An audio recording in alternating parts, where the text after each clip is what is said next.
Hello, everyone. Welcome to the Sports Deli. We're so grateful that you're joining us today and sharing space with us. We hope you enjoy your experience. And in the Sports Deli, we believe that less is more. Less stands for leadership, equality, empowerment, education, empathy, sports, social injustice, suicide and suicide prevention, and solutions. We talk a lot about white privilege. We believe this is a white problem that's going on in this country. We love to listen and learn. We want to educate, help mobilize, pay it forward, and help change the narrative in this country, once and for all.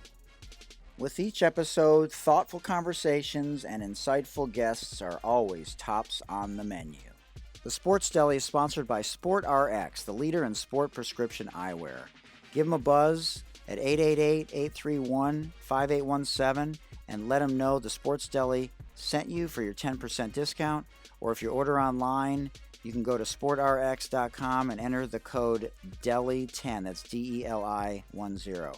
If you have any questions, you can email them at info@sportrx.com, or there's a live chat feature online and you can talk with a live optician. And what separates Sport RX from all the other companies out there, not only do they have live opticians that you're going to be speaking with, their knowledge about your specific needs is hands down second to none. Whether you're a regular golfer, you're a hack, or you're a pro golfer, whether you're playing high school or college football, or you're a professional athlete, you're out walking with your kid and your dogs, whatever your needs are for men, women, or kids, they will take care of you.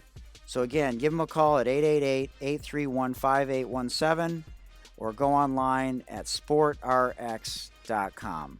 If you want to send us an email, you can always do so to thesportsdeli@gmail.com, and you can DM us on Instagram at Mike Hootner and on Twitter at Michael Hootner.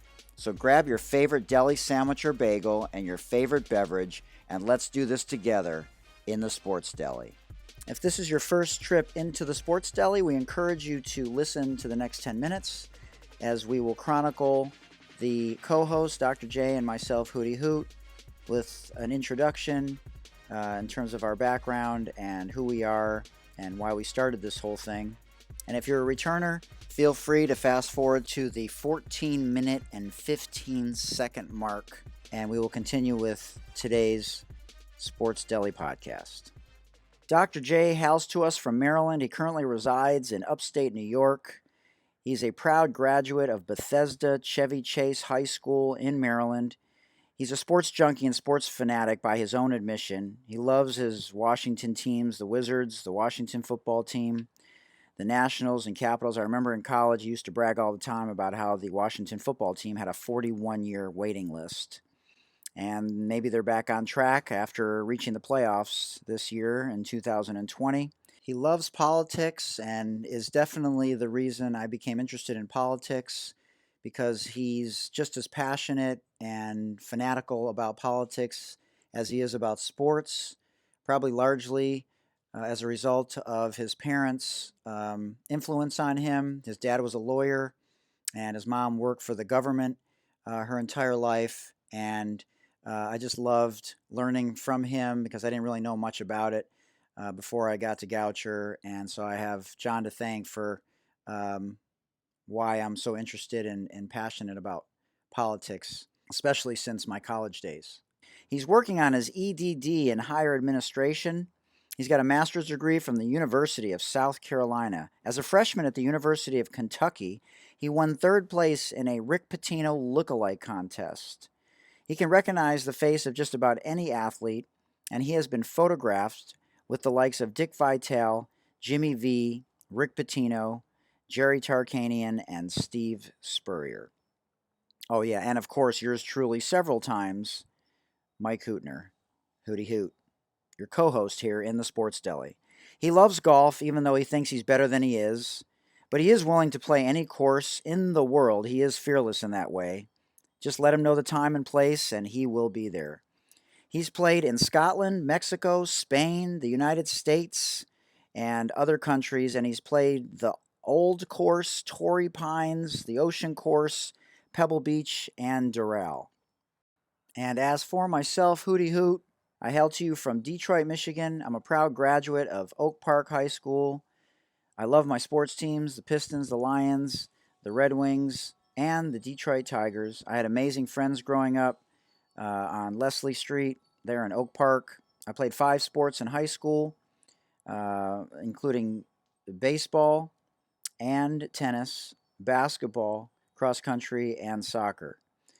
And a quick blurb about my high school experience. I went from a private school to a public school in 5th grade, and that's when I really started to feel like I was able to come out of my shell and really be comfortable in my own skin. And mad props to everybody that was a part of my life in Oak Park for the first 18 years, from Pepper.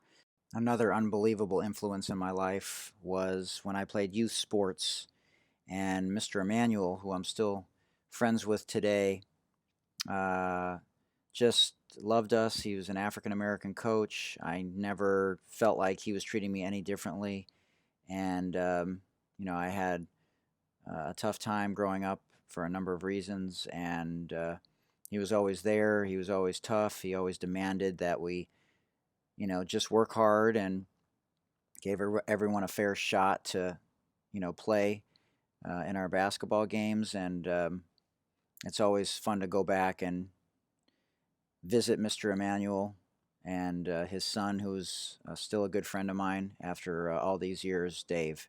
To Roosevelt, to high school, from Mr. Sternberg in middle school in particular. He was tough, but he was tough on everyone. Mr. Golding, my 7th-grade history teacher, who has been an advocate my entire life and a wonderful support system for me. To all my friends and acquaintances in that Oak Park school system. I know it wasn't easy for a lot of people, but during those years between 5th grade and 12th grade, that's when I felt most comfortable being who I was, and I really came out of my shell. And I just love my experience. The other thing I want to mention as far as sports goes, I played junior varsity as a junior for both baseball and basketball, which I got a lot of flack for it because people were like, "Why would you even waste your time?" And I just wanted to play. I didn't care if I was on varsity or junior varsity. I just wanted a shot, and I appreciated the opportunity to play junior varsity baseball and basketball as a junior, and then I ended up making the varsity, both for the baseball and basketball teams as a senior, and that helped me to continue my dream to play college basketball. So the other thing I wanted to mention is that I got cut 3 times, and when I talk to kids, I always mention this because a lot of times you can learn more about yourself from loss and from getting cut and trying to prove a coach wrong than you can from being given a handout or simply making a team because you know someone or because you're tall or whatever. And I got cut in middle school. I got cut in high school as a sophomore, and I got cut in college my first year. And every time, the year after that, because I was so motivated and I had a why, and that why was whether I was too white, I was the only white guy on the varsity team in high school on my basketball team, or people said I was too short at 5'7", or whatever the case may be. But I had a why. My dad committed suicide when I was 9 years old. I had a lot of reasons to be upset and find intrinsic motivation to prove everybody wrong and say F the world.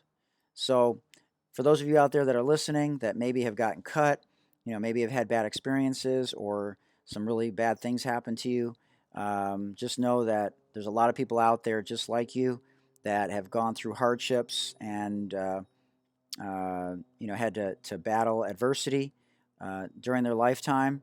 And that's truly what's going to be a test of your character, is if you can get through those things, because if you're not a part of the solution, you're a part of the problem. I graduated in 1987 and made my way west, where I attended San Diego Mesa College, where I played college basketball for 2 years for the Hall of Fame coach James Mulvihill.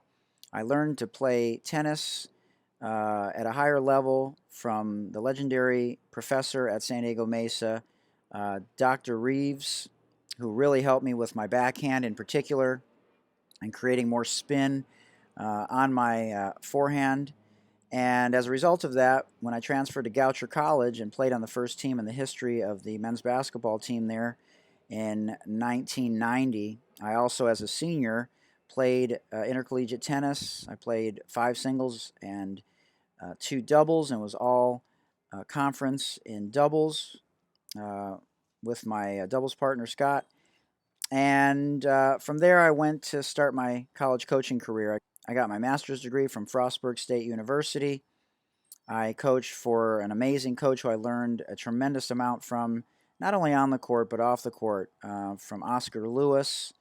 And I have a beautiful daughter, Amelia. I'm a life coach. I also privately coach golf and tennis. I do a lot of private professional skills training in the sport of basketball. I've sent players overseas.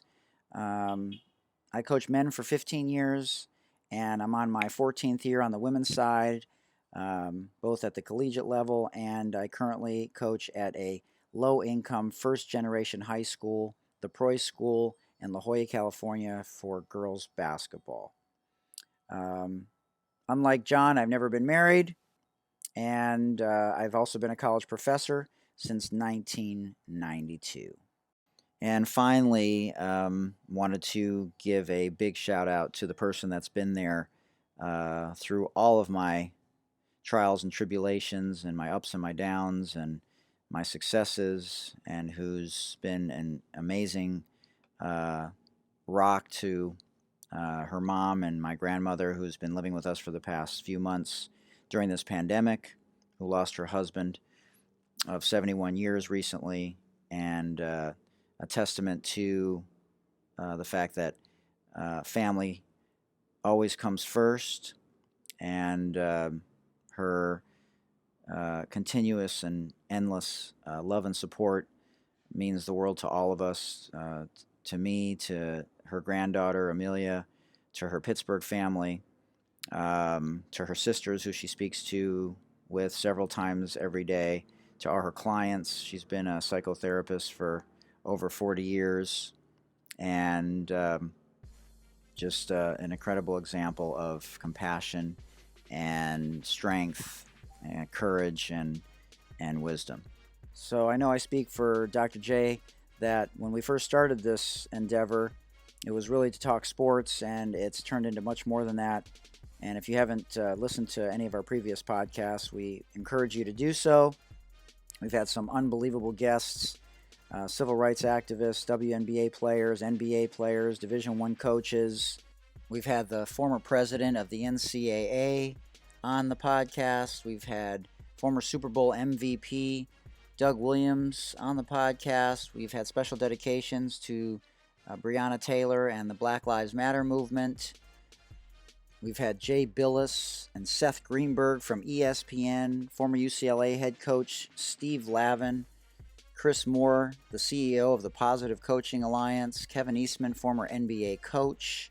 Just a phenomenal list of who's who in the world of sports. So thanks again for joining Dr. J and myself, Hootie Hoot, and just wanted to give you a little bit of background about who we are. So check us out on Apple Podcasts, Google Podcasts, Spotify, or iHeartRadio. And if you have any questions, as always, you can always send us an email or DM us. Now back to the Sports Deli. We are so honored to be joined today on this 4th day of Black History Month by Clubhouse and New York Mets star Bruce Maxwell III, who was born on a military base in Wiesbaden, Germany, while his father, Bruce Jr., was stationed there with the U.S. Army during a tour of duty. He was born on 12/20/1990 and shares a birthday with former Major League Baseball players Aubrey Huff, David DeJesus, James Shields, and New York Met David Wright. He spent time in Alabama at Sparkman High School, and as was the case with Dr. J and myself, played D3 baseball at Birmingham Southern College in Alabama. Bruce, who is a catcher, is one of only 5% of major leaguers who are African American and is currently in the New York Mets organization. Prior to the Mets, Bruce played with the Acereros de Monclova of the Mexican League, and before that, he played for the Oakland Athletics, where he was drafted by the team in 2012 in the second round. Just a year and 22 days after Colin Kaepernick took a knee, he became the first major leaguer to take a knee during the national anthem to protest social injustice. His actions came in response to the 45th president's comments that NFL owners should fire players who knelt during the national anthem, and anyone who knelt in protest of police violence and social injustice was a son of a bitch. On Twitter, Maxwell said his decision to kneel represented concern for racial injustice as well as freedom of speech and exercise of peaceful protest. He did this after George Floyd, but in part because of what happened about a month before. Domestic terrorist, white supremacist, supporter, and convicted murderer James Fields drove his car from Ohio to Charlottesville, Virginia, and ran over Heather Heyer, a paralegal and civil rights activist, and nearly 36 others, injured with lifelong emotional and physical consequences. And although the A's appeared to support him, his actions were impacted significantly over the next 3 years. He remained the only Major League Baseball player to protest by kneeling until 2020, when the league allowed for Black Lives Matter patches and organized league-wide kneeling for social injustice in the aftermath of the nationwide protests of the death of George Floyd by police in Minneapolis. He has a sister, and his mother were both threatened and harassed, receiving death threats due to his insistence of being on the right side of history, no matter what the consequences. In 2019, as we shared with you earlier, he played for Acereros de Monclova of the Mexican League, where he batted a career-high .325 with 24 home runs and 112 RBIs in 109 games. His agent, Lonnie Murray, whose husband is one of Bruce's mentors, former 3-time World Series champ Dave Stewart, was recently in the news for making a bid to purchase half of the Oakland Coliseum in order to build the area up for the community. His other mentors and advisors include former Major League Baseball players Coco Crisp, Adam Jones, LaTroy Hawkins, and Torrey Hunter. He is in a more centered and harmonious place, which he is very proud of.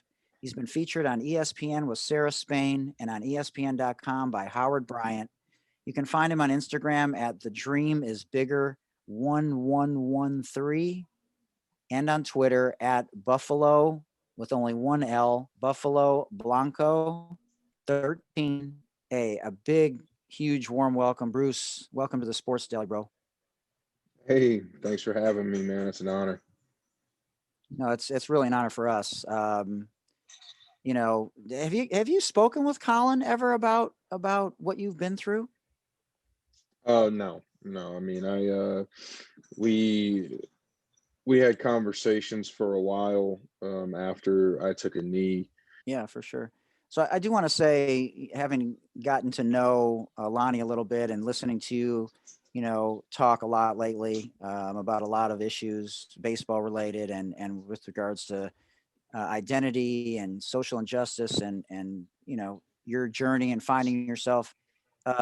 Lonnie's amazing. You and Dave as well. Like I'm so like genuinely happy for you. I know I speak for John also that you found them, because I know, you know, evolving as a man or a woman takes time, you know, and to do it after you've already sort of made it to the show with everything that you've had to deal with, which we're going to talk about in a second. You know, I just want to say that publicly for the record, how happy I am for you, because I know it's helped you tremendously. I appreciate it. Yeah, it's a big step for me. You know, it's actually randomly. I was talking to Dave one day, and I had told him that, you know, I'd fired my previous agent, and we were just kind of talking, and he's always kind of been a mentor for me. And so when we were talking, I was like, "Wait a minute, aren't you an agent?" And he was like, "Yep." And I was like, "You want to represent me?" I said, "That would be awesome." And so, and it was funny because how it worked out is him and Lonnie were in Arizona for the Major League Baseball Alumni Association weekend, and I ended up meeting Lonnie that night. And I've told you before, she intimidated me Right. 100%. Like when I first met her, she's very powerful. She's very confident, and so we linked up together, man, and it was the best decision I ever made in my career. That's awesome. Well, life, what's happening when you're making other plans, and when you're starting to pay more attention to your path, your teachers and your mentors will come into your path when you least expect them to. So that's a great lesson for people to not get so deep in the forest they can't see the trees. Sort of like Shea Hillenbrand talked about yesterday, and he's going to be coming on the show down the road. He was so knee deep in stuff. He didn't even know who he was or what he was doing at the time, when he was in the majors. So Yeah, that's a wonderful thing. So you identify as African American. correct. I want to go back for a second because you've talked about how challenging growing up was a lot of times because you weren't white enough and you weren't black enough. And so biracial, is that accurate? Is Hmm. that so? You're biracial, but you identify as African American, and your sister had a hard time as well. And so, a lot of people out here, listening to our show are predominantly white. And, as we've been real big on this conversation and trying to not just complain, but educate and try and change the conversation, get people to think a little bit differently about this. So, from an educational standpoint, what could people learn from your experience so that they can, help future generations in situations like this? I mean, honestly, I think one of my biggest things is from my career and now where I'm at today. Um, I try to make sure that people understand that we're people. Like we're still people. Like we're still human beings. We're just like the person down the street from you. We're just like the people you work with. Our jobs we just happen to be on national television all the time. And I tell people we were raised here in Alabama to treat everybody with kindness, treat everybody like you would treat your own mother or your own father or whatever it is. And that's how we were raised. Not everybody's raised like that, and it shows. It's I've never judged people or defriended somebody because of what they look like or where they come from. Because growing up in a household of being biracial, at the end of the day, we identified as black because in society, if you're mixed with anything but white, you're labeled as that ethnicity, like legally, whether it be on tax documentation or license documentation, whatever it is. And they put us in these boxes. And so it's like, yeah, I'm biracial, yes, but I'm African American. I just want people to start seeing people for people and not seeing people as either, we're just athletes or we're black or you're Chinese or you're whatever it is. Like until people start treating people with respect because of humanity, then I mean, ain't nothing, none of this is going to change. Yeah. Well, my mind is going in a lot of different directions. John, you want to ask him about D3 ball and Yeah, Bruce, I was curious. I mean, with baseball, a lot of times players go right from high school. Many times they get drafted, or they go to the big Division I schools. You went to Yeah. it's a Division III power. I know it is, but nonetheless, Division III. When you were going there, what were your thoughts? What other options did you have? What direction you go? And in looking back, can you talk about, because we have a lot of athletes on here who don't go to the big name colleges and they think it's a great experience, and they tell other, it doesn't have to be about the big name. It's about the environment and and the family that becomes out of that. I'm just curious what your thoughts are in regards to Birmingham Southern. So when I was in high school, man, I didn't go to showcases. I Right, didn't do any of that. I just played. I mean, I just worked right, and I played. And the whole mindset that I had going into college was I want to go somewhere where I'm going to play. If gotcha. that's junior college, if that's D2, if that's D3, if that's D7, whatever it is, like Right, I'm gonna go. It would be awesome. Don't get me wrong. It would have been awesome to go to University of Alabama. It would have been sure. awesome to go to University of Auburn. But would I've played? Would I've gotten better? Like Hmm. would I've been happy? And that's the Hmm. thing. Like in our game of baseball, it's like the only way you get better is by facing competition. Right. Like, and so when Birmingham Southern came my junior year, I had hip surgery right before my junior season in high school. And they came and saw me play and they loved what they saw. They came to me, offered me a 4-year starting position at first base. They said, we love what you bring. We love your leadership. Like, you'll be a great asset for us. And I had gotten one other D3 offer in the state of Alabama. There was a couple places where I was thinking about walking on or getting partial scholarships, and then I had a lot of junior colleges. My Hmm. biggest thing with the junior college thing is My family prides themselves with education. Sure. And so my sister was actually currently going to Sanford, Oh, yeah. which is a big D1 here in Alabama. And so she was approaching her 5th year senior year. And that was the year I was a freshman in college. And so I wanted to kind of relatively stay near her because I was seeing her I would have been able to witness her last season in college, and vice versa my first year in college, because we're very close. But seeing her get an education at Sanford, which is one of the top academic schools in the state, I wanted to follow suit, even though it was on a whole different level. And so that mindset for me, honestly, like, it was cool. It was actually really shocking, because when I got into Birmingham Southern, we had like 1,200 students enrolled at BSE. Okay, I went to a high school of like 4,000. Right. And so, like, we go, like, I talked to my coach at practice. We're probably like a week in the school, and he was like, "Hey, how you liking it? How's class? How's campus?" It's like, "I'm pretty sure I just met everybody." He was like, yeah, "What do you mean?" basically I your said, senior class was the entire college. Yeah, in I high was like, school. I'm pretty sure I just met everybody on campus. Like, and I've only been here for 5 days. And he started laughing. I was like, but it was the family vibe for me, honestly, because like, I did work study, man. We did the laundry for the team. We cut the field. We edged the field. Like, we did all those things, but we never had people missing weights. We never had people slacking off, and our coaches were like, I had times where my coaches helped me find tutors. Like, and it's just like, there's not many of us, and the school's not overly large. So it was like, the amount of effort our teachers and our coaches put into us to help us succeed was immaculate for the most part. And then my teammates, a lot of my teammates were former D1 scholarship guys, because we had gone from D1 to D3. And so my first 2 years, we couldn't go to the postseason because we were finishing out that probation period. But how they welcomed me, how they welcomed all of us, how they took their time to teach us some, things that if we didn't know, showed us the ropes, try to pass that torch, it was amazing, man. And like I said, like, you still, in baseball, doesn't matter where you go, because you still have to produce. Like, the other schools that I got offers from, they were like, my other D3 school I got an offer from, they said I'd be on the practice squad till almost my junior year.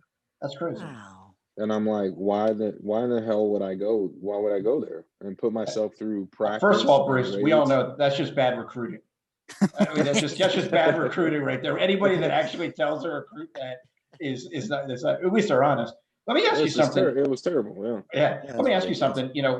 Baseball tends to be, obviously, it still has an issue with African Americans playing. Let's be honest. It's compared to basketball and football and even other sports. One of the issues you just brought up is these showcases. You don't hear about them with baseball and football. And to me, they tend to side with people, quite frankly, who can afford to go. It's like a common thing nowadays, because instead of playing, like, when I was growing up, I know I'm only 30, but when I was growing up, it's like, we started a travel ball program when I was 7 years old. It's called the North Alabama Vipers. It now turned into a VBA academy. It's like a Viper baseball academy. The whole point of making that travel ball team was get us to compete early, to develop our skills. That way, when we got to high school, we had a hedge on the other kids. Gotcha. And literally, when I was 14 or whatever, when I made a freshman team, I stopped playing travel ball. Never played it again. Never went to another showcase. Nothing. I had one showcase at Sanford my senior year. It was the North-South game. I was starting the first baseman over there, and it was awesome that I was selected for that, because my sister was going to school there. Right. And so I already knew the baseball coach, I already knew some of the guys, this and the other. So my sister and them came out. I went 4 for 4 in the game. I had 2 doubles. I had 2 stolen bases. And my BP was unreal. And the Sanford coach actually, I tell I'm done. The Sanford coach walked up to me. He was like, "Hey, listen, man, you had a great day. Great showing this bit. I just don't think, you got enough to be a Bulldog." I was like, "Well, I appreciate it. I'm gonna go to Birmingham Southern and ball out, like, whatever." And then, like, 3 years later, my junior year of college, I come over, me and my sister went over for like a football game or something. And I went over and I ran into him.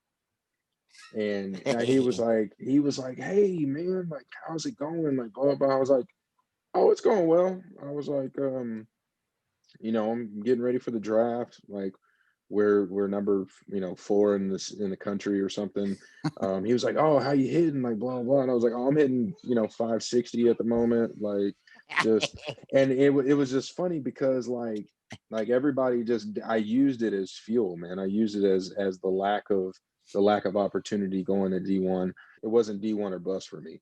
My parents prided me on education. They prided me on the opportunity to play, and and obviously everything unfolded, being close to my sister and everything. So I mean, it turned out really well. So Cool. Yeah, that's awesome. Yeah, John and I loved our D3 experience also. Like we talk to those guys still like it's, like yesterday. It was 30 years ago. So dude, the only bad part was tarp pools. Like you don't have your own field crew. That's true. oh That's yeah, true. totally. So, Hey, Yeah. well trust Oh, me, yeah. John and I We Yeah, went John- to four. yeah. We had the fours. We know what you're talking about. Yeah, that was the most, honestly, in my D3 experience, that was the most miserable time ever. how long did it because, take? oh man, dude, it took forever.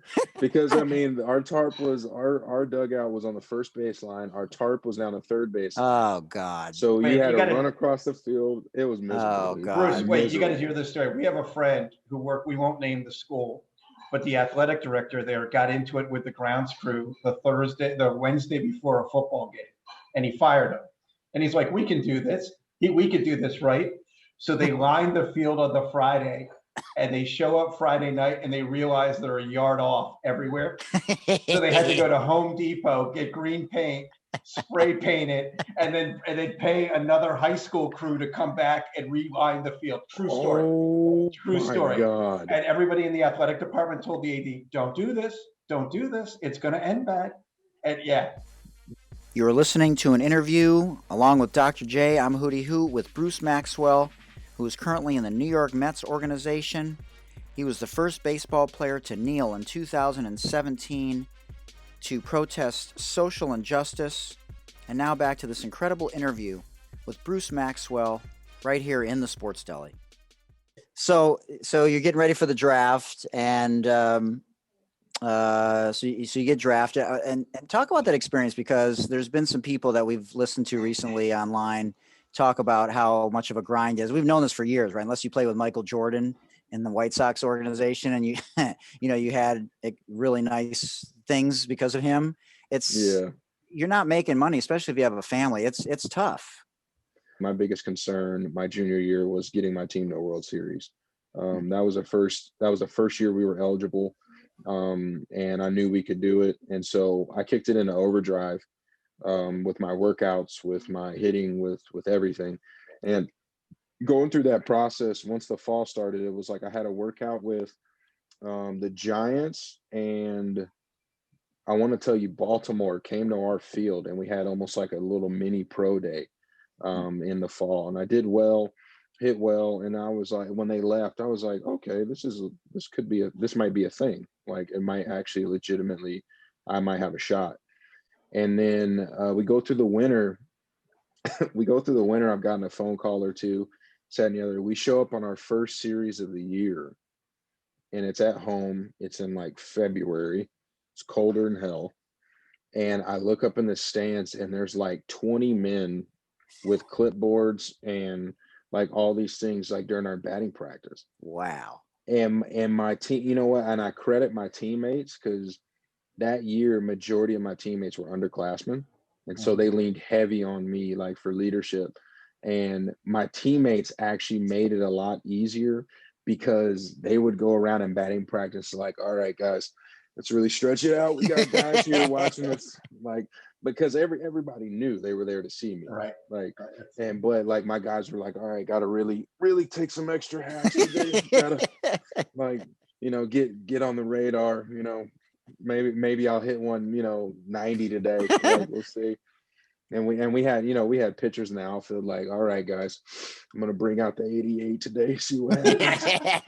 And so I credit them, because they allowed me and helped me just kind of, it was a part of the process, just relax, man. I had so much fun like then until my junior year was so much fun. And cool. we made a good run. We lost in the regional championships that year.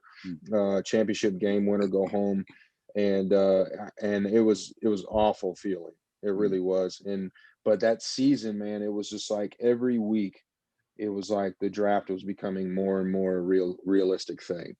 And it's funny because the draft day, get this. So draft day, they called me on the first day and they were like, hey, we're thinking about, taking you this day, this spot, whatever. And I was like, all right, cool. So I had 3 pre-draft workouts: Angels, Kansas City, and the Minnesota Twins. And these were my 3. We picked 3, only 3. So I went to the Angels place, had a hell of a workout. It was awesome. I go into the locker room to shower because I had to catch a flight to go to Kansas City that night. And so I'm in the airport waiting on my flight. I'm talking to my mom and I'm like, yo, that was amazing. Like, I hit well, I threw well, holy hell, like crazy.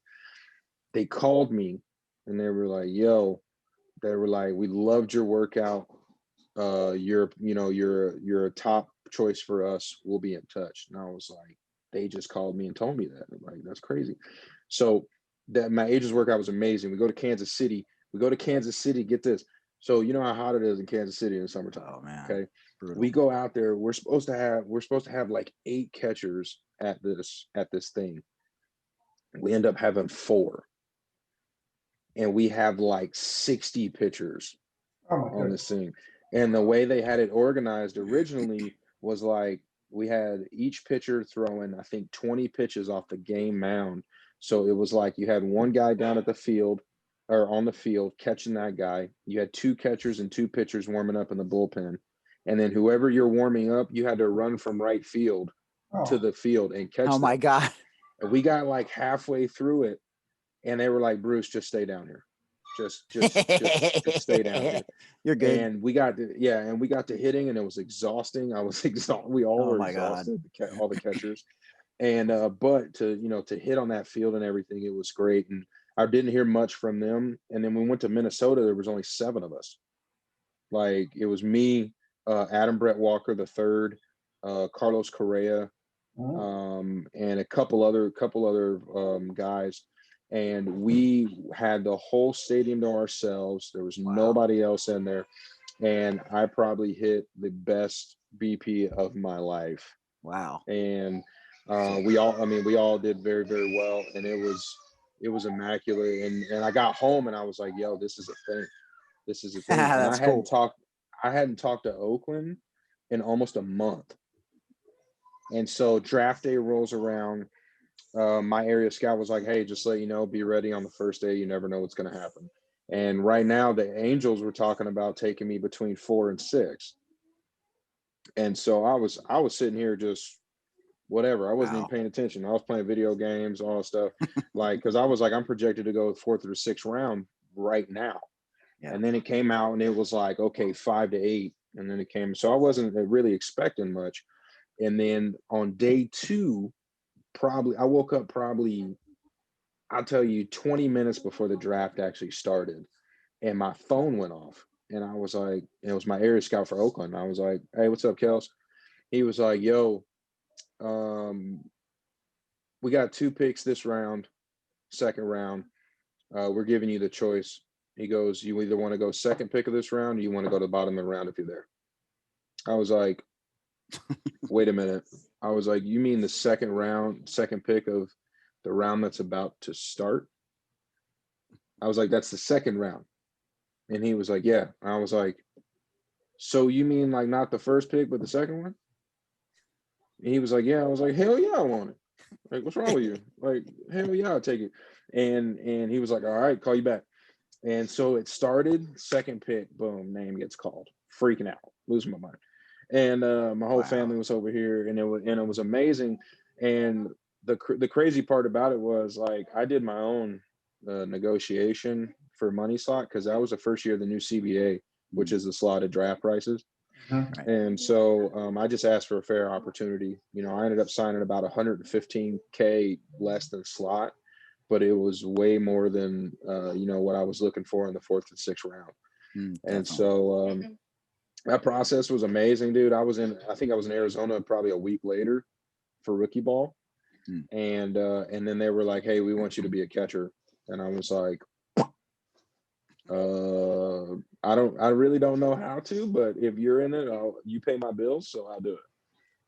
And that was probably one of the hardest things I've ever had to do in the game of baseball, is learn how to catch, especially when you're trying to learn how to catch at the lower levels, when you're surrounded by guys who throw hard that may or may not know how to pitch. I think my first professional rookie ball game, I had 25 drops. I had 5 missed blocks. I missed 2 pop-ups, and it was all bad. So, all bad. Nope. let me ask you a question about that. So everyone knows you were a first baseman and they were converting you. But Correct. like in football, right? A lot of times the quarterbacks, they'll ask them to convert to, wide receiver or something like that. So, but what was their reasoning as to why they wanted to do that? I think personally, in college, I was obviously a left-handed bat. Right. But in college, in my 3-year career, I showed pretty good plate discipline. And when I mean pretty good, I mean like in 3 seasons, I had more homers than strikeouts. Yeah. And it's like, but I had a good arm. I was athletic. I knew the game, like I was a leader. And I think all that playing a part, I hit for average and power. And I think all of that, they were like, you know what, we could use him behind the plate, because also it worked out well because we had the pick before me for Oakland was Matt Olson. So big power, left-handed bat, lots of homers, blah, blah, blah. And he's also, 6'5" at 18 years old. So it worked out well to utilize my athleticism to the best of its abilities. And so I'm pretty sure that's the route they took in that decision. Well, I'm pretty sure that they thought your baseball IQ was pretty high, because you can't be behind the plate if you're not if you don't really have a great understanding of, because you're the one that sees everything. You're the leader and the most intelligent, arguably, on the field at that time. So the minor leagues, took you to an interesting path. You were up and down, from minors to the majors, and then you got your first shot. Talk about the ups and downs. I definitely, obviously want to get into, the time with the A's until now and stuff, and what you're passionate about, and especially about your evolution as a man and where you are now, and how hard it was, because I think people can learn from that, because you were at a really low place and you're at a good place now. But talk about that journey as best you can, and compared to where you are now.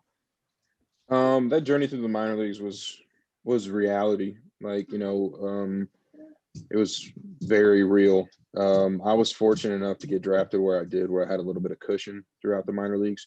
But I was playing with guys who got drafted in 32nd round, 30th round, that weren't making anything. I was making the same as them, but I had that cushion in the savings account. The minor leagues was eye-opening. It makes you, it really tests your love of the game. It really tests on how important baseball is to you, because you're taken away from your family for 7-8 months a year. You're playing in Beloit, Wisconsin, which I still couldn't even tell you where that's at. You're playing in 28-degree weather. You have no fans. It's just like, it's testing of your dedication and your determination and your discipline. And even from, if you're 18, if you're 21, whatever it is, like it's a very, very hard path. Like, and it breaks people. Like, and I tell people, that's why the average, I think, what is it? The average minor league time to get to the big leagues is like 5 years, something like that.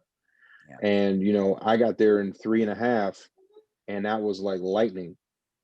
And it was tough, man. We played in Beloit, Wisconsin. We played in Stockton, California. We played in Midland, Texas, where hitters go to die. That's literally what everybody says that plays in Midland, especially left-handed hitters. And I struggled. I struggled in Double-A specifically. I struggled in Double-A. I hit like 240 maybe. Right. And that off season, I figured some things out. I kind of re-established my thought process and my work ethic. And that 2016 year, I started in AAA. And that spring, I went out and I had a great spring. And when we went into season, I started off, slower, just like I normally do. And then about 3 weeks before I got called up, I just started going off. And I was hitting I went from hitting 250 to 330 in almost a month. And, I ended up hitting 330 with 11. We were throwing everybody out. We had the best ERA in the league. I was blocking everything, and I was swinging the bat. We were all swinging the bat really well. And so on July 22nd, I always remember this because it's my sister's birthday.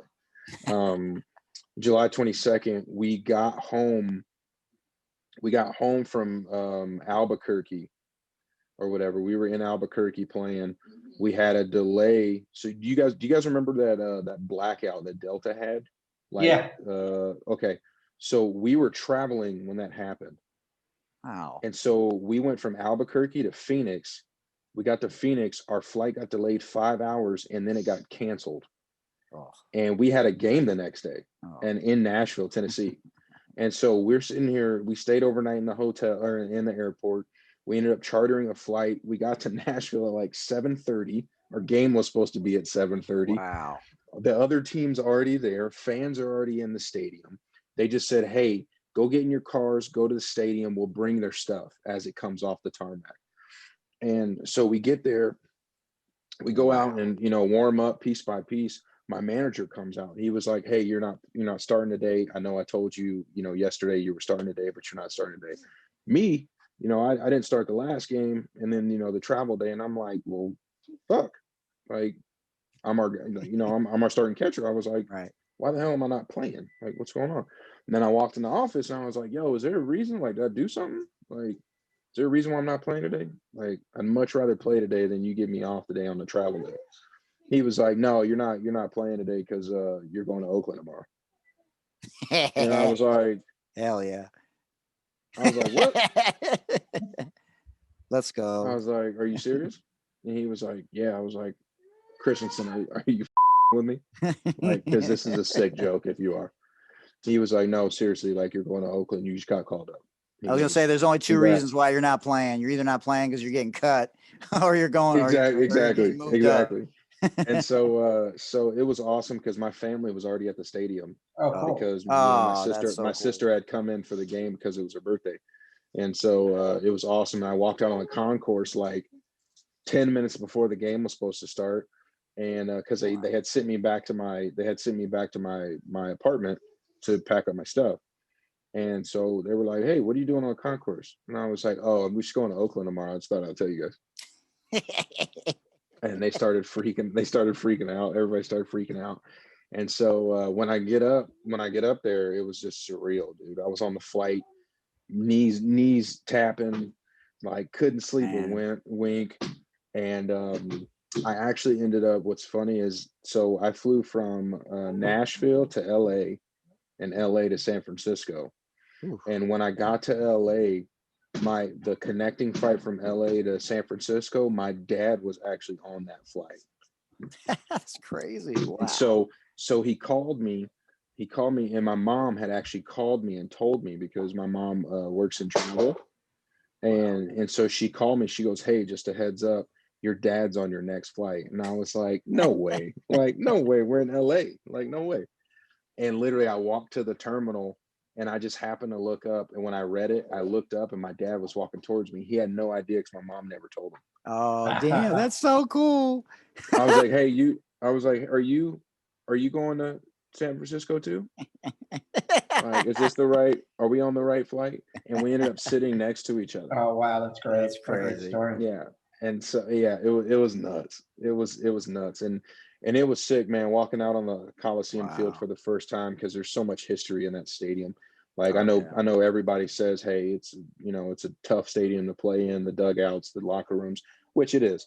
But to step on the field where, Dave Stewart, all these Dave Stewart, Ricky Henderson, Ken Griffey, all these guys that I looked up to as a kid, and to play on the same exact field and wear the jersey that they wore was very, very inspirational for me, especially coming from where I come from. And so the next day I ended up starting, but had a tough draw. I had Blake Snell. Wow. Oh, And yeah, that was interesting. I was like, you know what, I'm just gonna go. Yeah, I was like, you know what, nobody can ruin my mood today. I'm just gonna go out there and give it a good old try, good old college try, and I'm gonna catch a W today. Like, that's what I'm gonna do. And like, he was throwing me, 97 mile an hour cutters, and I was just like, can't really do much. Like, why chalk would it up, they? man. Chalk it up. That Bob Melvin was your manager, right? Yeah, that day was a day game. Oh, I So see. like, Because I had Melvin's gotten a there former catcher. He should know better. yeah, but they wanted to get me in there, especially at home. Wow. Right. And the 2 games prior to that were night games, and that was a quick turnaround. Oh, yeah. Right. And so, go ahead. Yeah, you brought up the stadium. I was actually going to ask you about it. I've probably been to 20 major league stadiums. Oakland is not one of them. I've been to San Francisco. I've been to Dodgers. I've been to Oakland. Okay. Yeah. Just from a player's perspective, there's been a lot of, it's not, it's a stadium from way back in the day. But what is the big thing from a player's perspective that it's missing?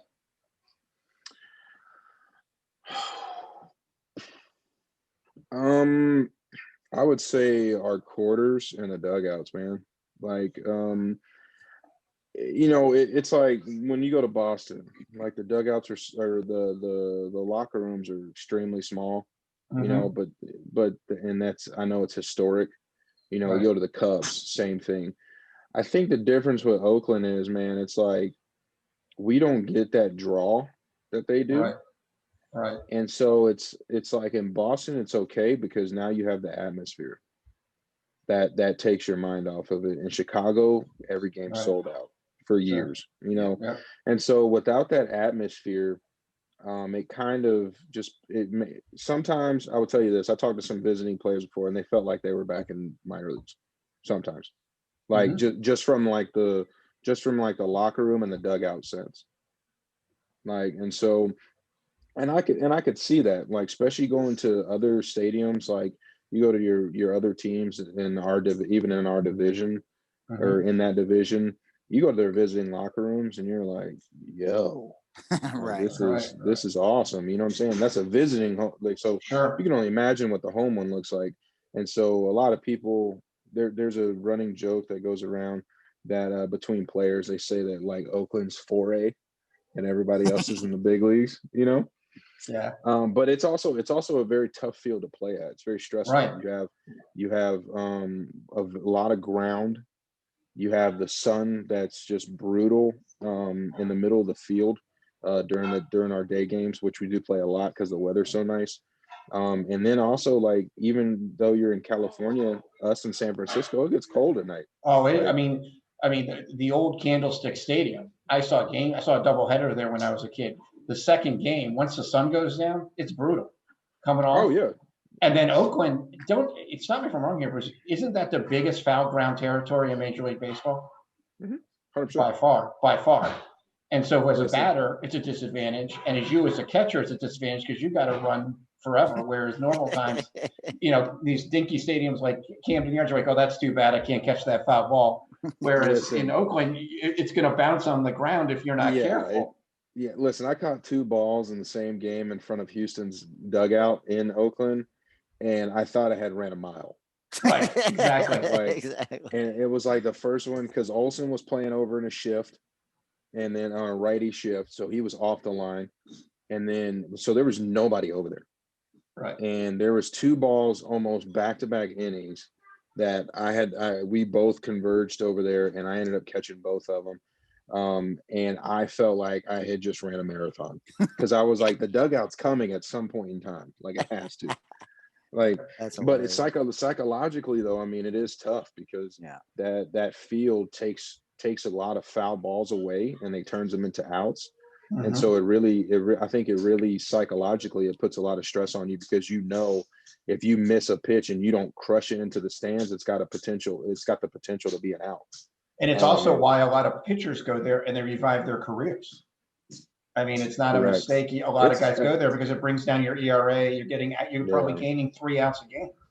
Yeah, I'll tell you about the weather, man. The first game that I was up there, my debut, or the day before my debut, nobody had told me about it getting cold because I was like, yo, we're in Northern California. Like, it doesn't get cold here. And I had walked down about 45 minutes before the game started just to kind of take it in. And I walked down in like a 3/4 sleeve in my jersey. That was it. I hit the tunnel and I took a step out of the tunnel and I was like, oh, I can't do this. And I went upstairs. I went up and put long sleeves on. I put my jersey, I put a hoodie on, a jacket, and I put batting gloves on. And I was like, this can't be serious. Like, I thought it was a joke. I thought bullpen guys wore jackets to stay warm, not because they're legitimately cold. That's crazy. Yeah. So, the bullpens are tough too, man. The awnings on them are they're short. So like a lot of pitchers are pretty tall guys, man. It's kind of uncomfortable down there. All right. So they just, honestly, if they just renovated it, man, I think it would be awesome because, like I said, the history there is amazing, and I don't think anybody wants to see it torn down. I think personally, they just need to make some renovations when it comes to the players' quarters to kind of make it a little more comfortable for both home and visiting. I mean, I'll be honest with you. When I went to the game there, I was in nosebleeds, and I loved it. I mean, there's no obstructed view. Like, from a fan's perspective, it's a great place to watch a game. Oh yeah, so, it's awesome. Like the when we were winning or we played a big team, the fans were awesome. It was like those, because in 16, it's like the Warriors 17, fans. They love it. Hey, those games are sick, by the way. Wow. In Oakland, those games are nuts. So I'm sure your teammates were very welcoming, as they always are when people are. Did you get pranked? No, we just had we had a rookie day where we had a flight to, I think it was Texas. We were going to play the Rangers, and it was like there was 3 of us dressed up as Marilyn Monroe. We had including me. I was one of them. And then we had like 2 dudes dressed as like Power Rangers. Oh my goodness. We had 2 guys, like the green and like the purple bodysuit kind of. Oh man. Makes you look like one of. We had 2 dudes like that. I think we had 2 guys that were Chippendales. And then I don't know, but we had like 12 rookies. I was gonna say that's a lot of rookies. Damn. We had to wear it on the flight, off the flight, to the hotel, and we had to wear it to dinner. That's classic. But it was fun. Like we earned it, and so like we enjoyed it. We had a good time. That's cool. It was hilarious, absolutely hilarious. So because I had I had tattoos and stuff. Right, I was gonna say, right. It was so bad. It was so bad. This concludes the first part of the interview with former Oakland A's and current New York Mets catcher Bruce Maxwell, the first player in Major League Baseball history to take a knee and protest social injustice. Along with Dr. J, I'm Hootie Hoot. We hope that you listen to part 2 of the interview with Bruce Maxwell. And remember, please mask up. Black Lives Matter. Peace.